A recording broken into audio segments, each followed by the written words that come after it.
biganiro biherutse nyine Pawulo amara umwanya utari mutonya ashimira kandi ashingira intahe ugukura gushinga n'Itesalonike kuva ku murongo wa 2 gushika ku murongo wa 10, ariko ntabashimira mu kirere arerekana mu buryo bufaditse ibimenyetso byerekana ko ariko arakora mu buryo bw'intero.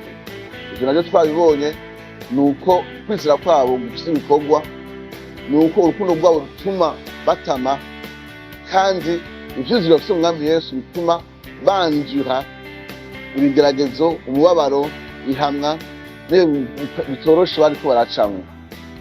Uno munsi turaza kubana dutsindagira mbwa tugenda buhoro buhoro ku murongo wa 4 n'uwa 5 turaba ivyuko kwizera ashingira intahe ngene kumeze n'iryo shengero y'Itesalonike. Turi kumwe jenyene, ndi kumwe nabo tugeze gukorana mu bindi biganiro n'Ndata Eric ndashaka kukwiyegereza ndashaka kwiyegereza rero mediator karibu kandi no munsi turi kumwe n'abana bene data aho baza gufasha gutahura ko kwizera Pawulo ashingira intahe kandi yasengeye kubona muri no shengero ingene kumeze. Ube hafi na Bibiliya yawe hanyuma tubone kubandanya.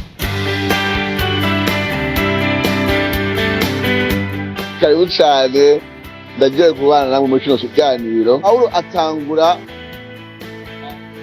kuno kwinjira rero agira avuge kuno kwizera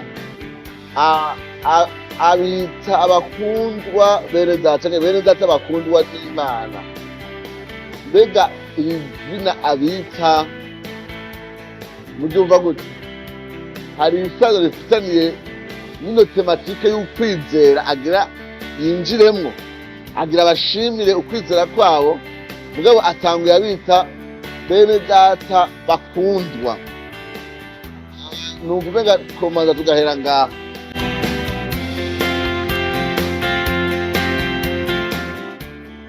Izina mubyumva gute? Uko mubibona ku murongo wa 4, Pawulo abwira bano bantu ko ari bene data bakundwa n'Imana.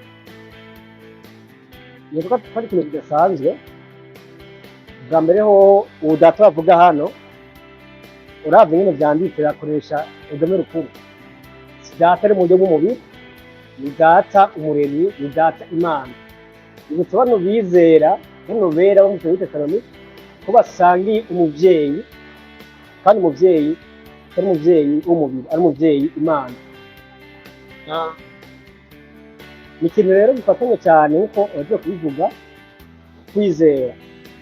Ukwizera kumwa bwiza ko kwatumye Imana ibabera data, yaba Pawulo yaba Tesalonike.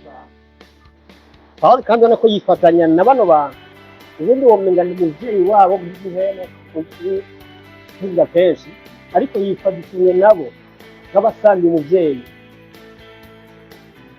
Ni ikintu rero tubona kidasanzwe rwose. Womenga ari kuvuga ati jewe umuvyeyi wanyu, jewe dadi. Mugabo nk'abantu yabasanze bari mu kavuyo k'ivyaha basenga ibigirwamana, akabwiriza ubutumwa bwiza bungana n'Abanyarwanda bagakizwa bona, none ubu yumva yo bita bene data.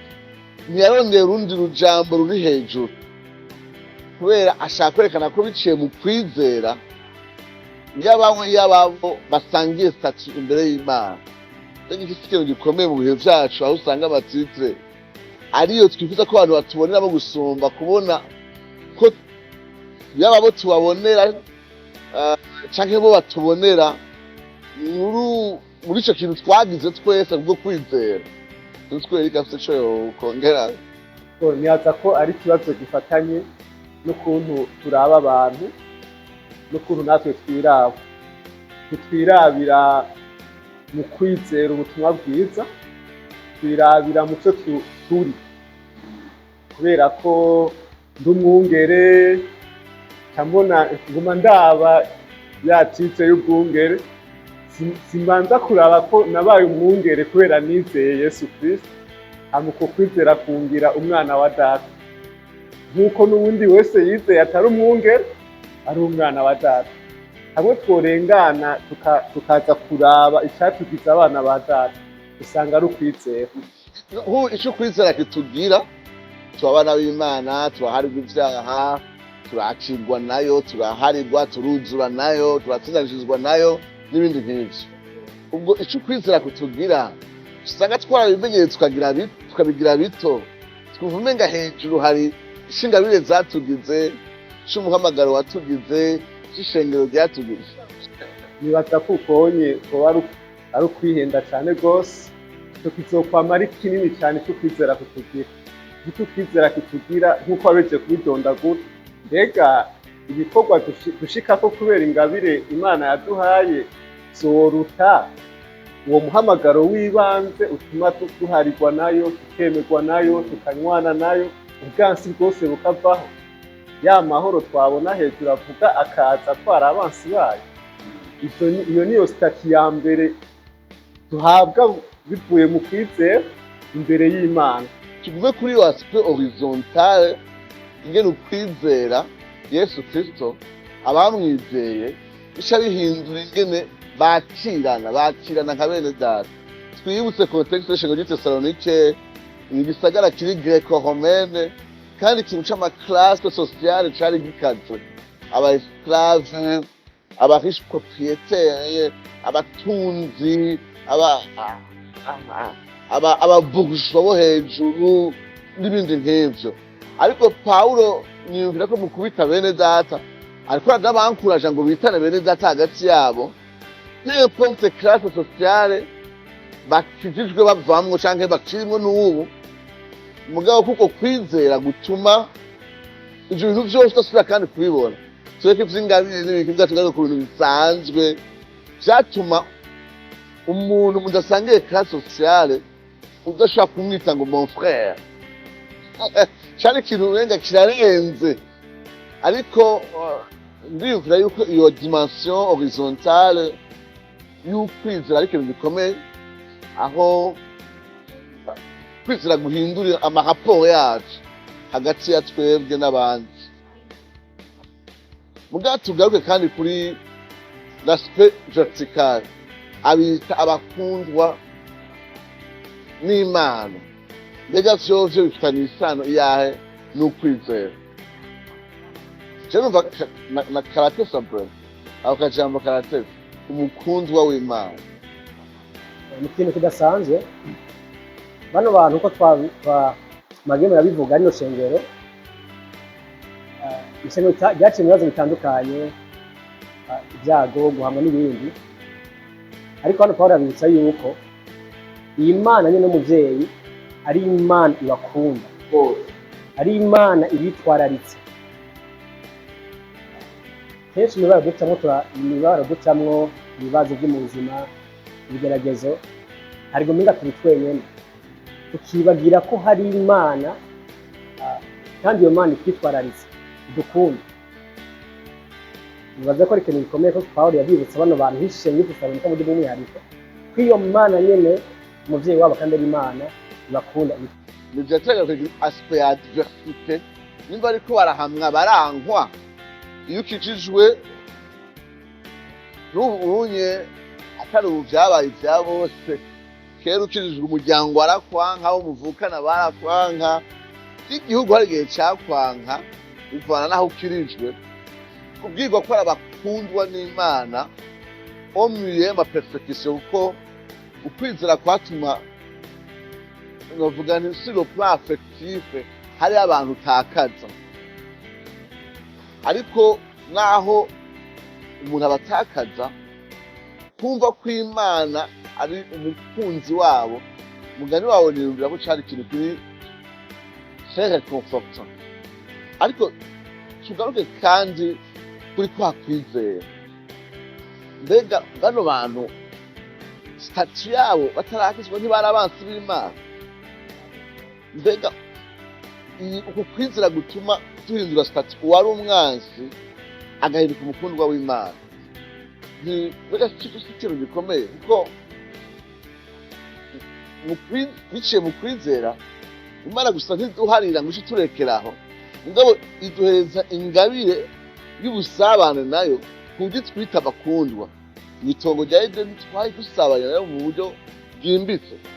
rero muri Kristo Yesu ntiduharirwa gusa ivyaha mugabo abari abansi bakurwa k'urubanza bagaca bitwa izina ryo kuba abakundwa. Mbega rero ntitwo dushika tutarimbura kuri iryo teka ryo gutaba umuntu yahariwe gusa kubwo kwizera, mbega yarahindutse umukundwa w'Imana kubwo kwizera. Kubwo kwizera twe ntihari igihe twumva umenga twabaye bakundwa b'Imana kuko twagororotse gusura. nibaza ko uwo mutego biroshe kuwugwamo. Igihe cyose tukifuza novuga gutsindira urukundo rw'Imana biciye mu bikorwa runaka turiko turakora, kwibabaza, kuduga imisozi, ucibibona nyene twama turiko turagerageza uburyo bwose kuganya urukundo rw'Imana. Mugabo nibaza ko twibutse ukuntu tuba turi abansi b'Imana imbere yuko twizera, dukwiye kugaruka ahantu tubona ijambo ry'Imana ryo riratubwira ko Imana ari urukundo kandi ivyo ikora byose vyanduruka mu rukundo.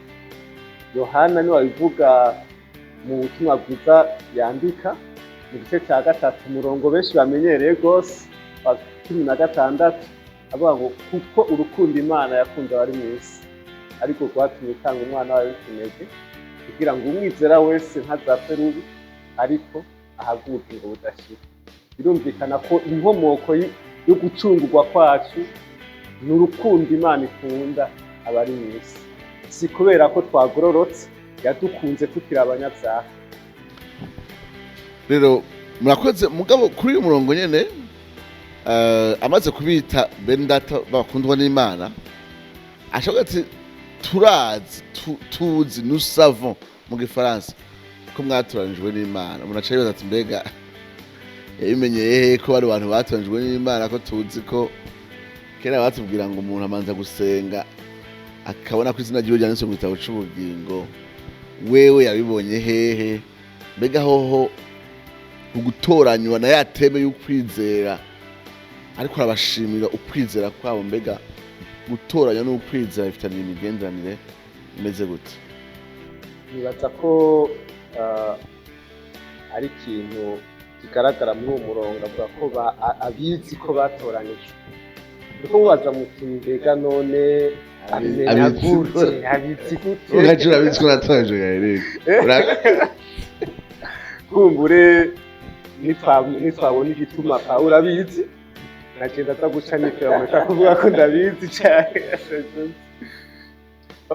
Pawulo nkuko turavuga arabashimira ukwizera kwabo kandi umengo arashize amanga ko bizeye, kuko hejuru twabonye ko aza kugaragaza ibikorwa vy'ukwizera bigaragaza nyene ko bizeye kandi arazi ubutumwa bwiza yababwiye, arabona ivyo bwavyaye muri bo. Rero ngaha anye ariko aravuga ko abizi ko batoranijwe, botahura ko abizera n'abatoranijwe. Nta muntu yizera ubutumwa bwiza bwa bundi buvuga Yesu Kristo yapfuye akazuka atatoranijwe n'Imana. Rero Pawulo amaze kubona bano bantu barizeye kandi bikagaragara ukuntu babayeho ko bizeye, ni ikimenyamenya kuri we ko batoranyijwe. Rero ni ikintu gica kigaragara neza ko hariho isano canke ifataniro hagati y'ukwizera no gutoranya. Mwenda kozerike wakinye umupira w'amaguru. Je nawe ukinye gose. Hari abantu bita abahokriteur. Umuntu w'umuhokriteur aragenda ahantu ntitigeze bariko barakina. Kera batubwira ngo ngene bahokrita ngo muri Argentine hari ahantu nyene hari Maradona n'abandi ngo umuhokriteur ashobora kugenda akitegereza abana bariko barakina mw'ikaritsiye, hanyuma agatuja mwana hamwe n'umutora nyine nkamukurikirana n'umutaha ukomeye cyane. Yohaba akazoba umuntu akomeye rwose. N'ubu birashika gusanga umuhokriteur agiye ahantu nigiye kora amakane hama federation menga locale regionale habari abahokriter b'abazungu avuga ati hari umwana nabonye muri competition nini ya East Africa ujya mwana tumuronde. Tuvuge yuko Imana mu gutoranya iramanza ikaraba ko twizeye uvuga ati urya rero ndamurokise ndamutoranije kubera namaze kubona ko yizeye canke hagati y'ukwizera no gutoranya hatangurira. Urakoze cyane rwose, ibyo nibaza ko ari biba mu mupira w'amaguru sivyo biriko biravugwa ngaha anye Imana ntifatira ku bizeye ngo ikibatoranye canke kubera ko babishoboye, kubera abo uriko uravuga baraba uwubishoboye akaba baca batoranya, ariko Imana sivyo yakoze kubera ko hagati y'ukwizera no gutoranya hatangura gutoranya, ibatoranya atacifatiye ko kuco bari ariko bivuye batarizera, hama abo batoranije nibo bazokwizera. Pawulo nyene aravyandikira Abaroma mu gice c'8 umurongo wa 29 avuga ko ari Imana yamenye kera yarabatoranije kera gushushanywa n'umwana wayo, kandi yatoranije yarabatsindanije uwo ntiyo batsindanije badafise ukwizera. Rero ivyo biraboneka ko si ivyo uriko uravuga abarokriteri bagira. Imana mu bwigenge bwayo iratoranya abantu bayo bataranizera, hama bakazogaragaza ko batoranije mu kuyizera. Mu gitabo c'Ivyakozwe n'Intumwa 13 umurongo wa 48 baratubwira naho nyene ikintu gisa nk'ico, ati abari baratoranijwe ubugingo budashira barizera. Ivyakozwe n'Intumwa 13 umurongo wa 48. Arakoze cyane kuri iryo sano hagati yo kwizera no gutoranywa. Pawulo arahafa akabandanya mediateur muri kino kiganiro, ariko aravuga ingene bizeye ubutumwa bwiza bwiwe. Aho kantu kavuga ngo notre évangile, ubutumwa bwiza bwacu ntigateye ubwoba gatonya, kagaragara kuri uyu murongo wa 5. Notre évangile ne vous ayant pas été prêché en parole seulement mais avec puissance. C'est notre évangile. Nahora bavuga ati je nanje mon évangile, est-ce que iryo jambo rya notre évangile umuntu bitahura gute? Murakoze. Ko mwavuze niko bimeze, usomye neza utitonda cyangwa ngo usesangure urayi impamvu avuga gutyo, womenga ubutumwa bwiza babwiye n'ubwiwe abwita notre évangile. Ariko mu vy'ukuri ntavuga ubutumwa bwiza bavuze ari kumwe na Sila na Timoteyo kuko ari ubwabo, ariko ahagaze mu mishingo c'izindi ntumwa, avuga ni ubutumwa bwiza bw'intumwa. Intumwa zagenda na Yesu Kristo nawe mu buryo bw'umwihariko Imana yamuhamagaye, nibaza ko benshi barabizi, birabwita ubwacu ubutumwa bwiza buvugwa n'intumwa zatumwe na Yesu Kristo. Nawe rero agafise ububasha bwo guhindura, kuko aravuga ati nitwagaruka tukavugira ibindi muze mu buzima, nawe nyine afise ububasha bwo guhindura. Hari abantu ngaho hanze bavuga ati jewe Imana yarampaye message, ugasanga afise ubutumwa bwe, ariko ntidufise uburenganzira ubutumwa bwacu, keretse ubutumwa nyene intumwa zije. Aho umuntu yovuga amajambo make y'ubwo butumwa nyene intumwa zigisha, amajambo make buvuga iki? Ubutumwa intumwa zigisha ni ubutumwa bwa Yesu Kristo, buvuga gupfa kwa Yesu Kristo no kuzuka kwiwe. Ego ubwo nibwo butumwa bubwirwa abantu bagahabwa, iyo bahawe kwizera bakakira agakiza. Ego Imeze turavuga ati ubutumwa bwiza ni message y'urupfu no kuzuka kwa Yesu. Umunyabyaha kongera iyindi minota mu Kenya ngo vyagure, uvuga ko ubutumwa bwiza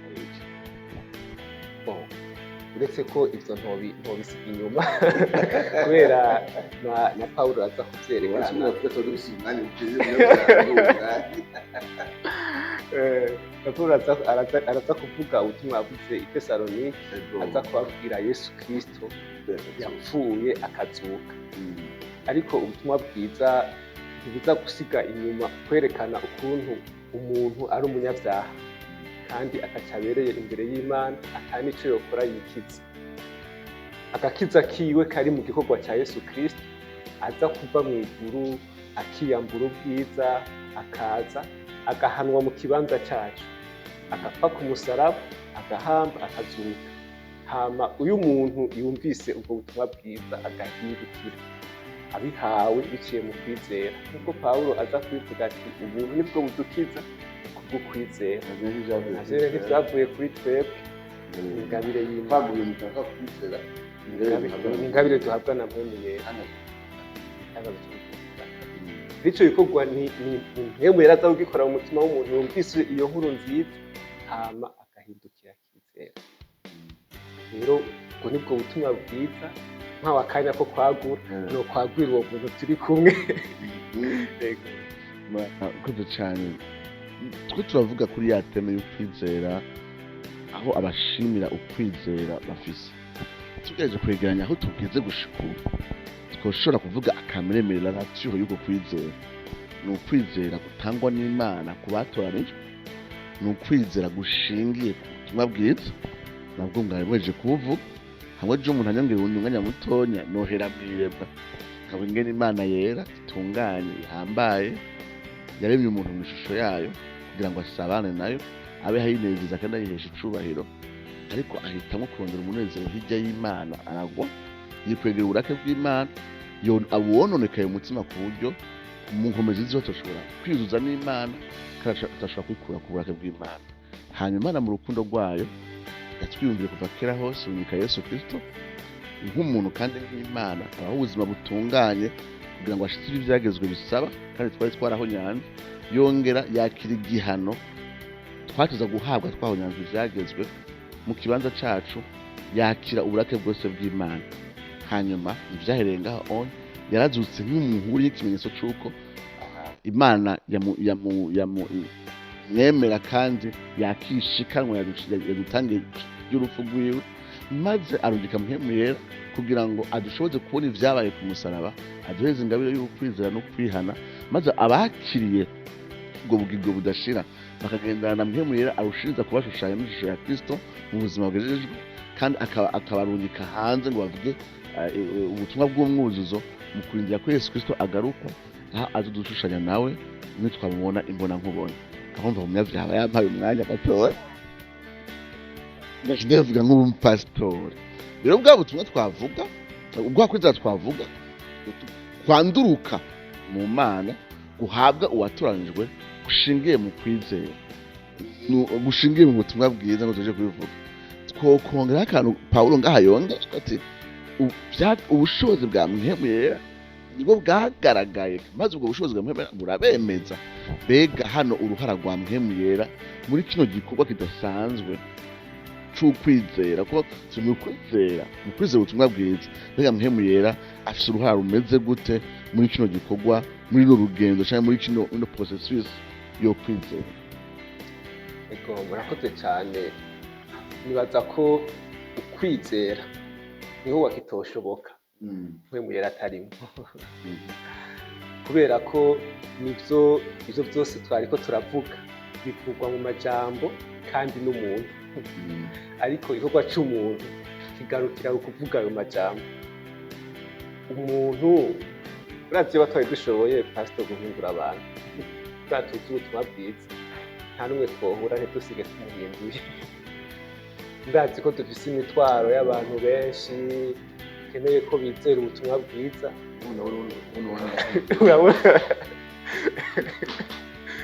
ariko rero kubera ko Imana yashimye ko igikorwa cyo gukiza kibi cyayo ihereye mu ntango gushika mu iherezo naho ikoresha twebwe ikadutuma kuvuga ubutumwa bwiza Mpwemu Yera niwe aza kwemeza umutima w'umunyabyaha ukuri bwa butumwa bwiza twavuga tuba ko kuvuga ubutumwa bwiza ni igishinga ntahe c'inyuma ariko bidafata igishinga ntahe c'imbere ca Mpwemu Yera umuntu adashaka kwizera ico gikorwa cyo kutwemeza imbere wariko uravuga ati twemeza iki bwa butumwa bwiza Yesu yageze kuvuga amajambo make ariko aravuga mu ncamake ico Mpwemu Yera azokora azokwemeza abantu ivy'amateka mari mashaka ivy'urubanza azobivuga icaha d'abord ko abanyavyaha ivy'urubanza canke ivy'amateka ko umunyavyaha abereye urubanza n'ivyo kugororoka usi yuko uwo muntu w'umunyavyaha abereye urubanza biciye mu kwizera Yesu Kristo ashaka kumenya ibiri kugororoka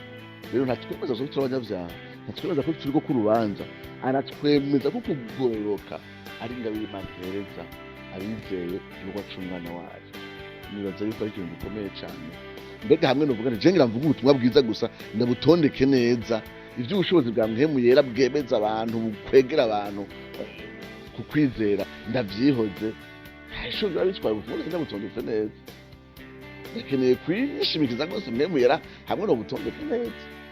dufise abahorateri benshi aho hanze bazi kuvuga ibintu mu buryo buri logique, ivyo n'uwutizera yobikora. Ariko nibaza ko kuvuga ubutumwa bwiza siho Imana yahaye abatizera. Nibaza ko Pawulo mu bantu baciye ubwenge bari bashoboye gutondeka ibintu neza, yararimwe, yarashoboye kwishimira amakompetanse yiwe n'ibindi vyose. Mugabo ivyo vyose twobikora, nta kintu na kimwe vyokora canke vyotanga vyohindura umuntu kubera vyavuzwe neza, hatabayeho ca gishinga ntahe c'indani mu mutima w'umuntu kimwemeza ivy'icaha, akamwemeza ivy'ukugororoka, akamwemeza ivy'amateka. Ico gishinga ntahe mu rutonde rw'amajambo meza yacu nta kirimo, kiri mu bushobozi bwa mpwemu yera. Nico gituma Pawulo wenyene ubwiwe adefinisa ubutumwa bwiza nk'amajambo gusa, avuga ati ni ubushobozi bw'Imana buganira uwizera wese agakiza. Turiko turarangiza turashaka kugereranya tukavuga tuti Pawulo arashima kandi arashingira intahe ukwizera kw'Abanyatesalonike. Mugabo aravuga kandi yemeye ko kwizera ni ukwizera guhabwa batoranijwe kwizera. Abo nabo ntibatoranya kubera Imana yabanje kubitegereza, ahubwo inama yayo y'ibihe vyose irashima izotanga ingabire y'ukwizera kuri bamwe. Abo nabo abamaze kwakira ingabire y'ukwizera hagati yabo na bene data, tudafatiye aho bavuye n'ivyo bafise, ariko kandi bita Imana umuvyeyi data, maze nayo ikabita abakundwa. Ntibakura gusa k'uburake, ingabe kandi bagira abakundwa. Ubwo kwizera kandi twabugene kuvuka vyagwa n'ubutumwa bwiza biciye mu bushobozi bwa mpwemu yera. Nizere ko ariko badukurikirana uyu murongo wa 4 na 5 bawutahuye kandi bazobandanya mu bindi biganiro biri imbere badukurikirana kugira ngo bumve ingene Pawulo atavuga gusa akamere ko kwizera, anava n'abandanya kutubwira mbega uko kwizera k'ukuri kugaragara gute inyuma, guserura ibikorwa bimeze gute. Murakoze ariko badukurikirana, tuzobandanya ubutaha. Imana ihaze.